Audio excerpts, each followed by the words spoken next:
দুপুর বন্ধুরা, চলে এলাম আজকে অনেক দিন পর আবার একটা লাঞ্চ নিয়ে। অনেক দিন তোমাদের সাথে কোনো লাঞ্চ শেয়ার করতে পারিনি। এই উপোস, এই পুজো, এইসবই আমার চলছিল জানো। তো যাই হোক, আজকে চলে এলাম লাঞ্চ নিয়ে।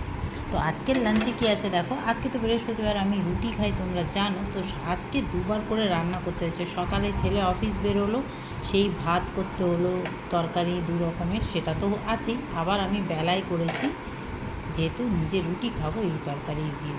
তো যাই হোক, ছোলার একটা রেসিপি বানিয়েছি পুরো নিত্য নতুনভাবে। ছোলাটাও খুব সুন্দর হয়েছে। আর এটা পটল, গোটা পটলের রান্না করেছি হচ্ছে পনির দিয়ে। আর পরোটা আর রুটি মানে নিয়েছি।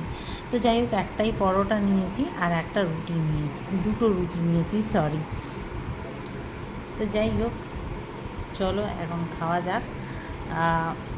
অনেক বেলাও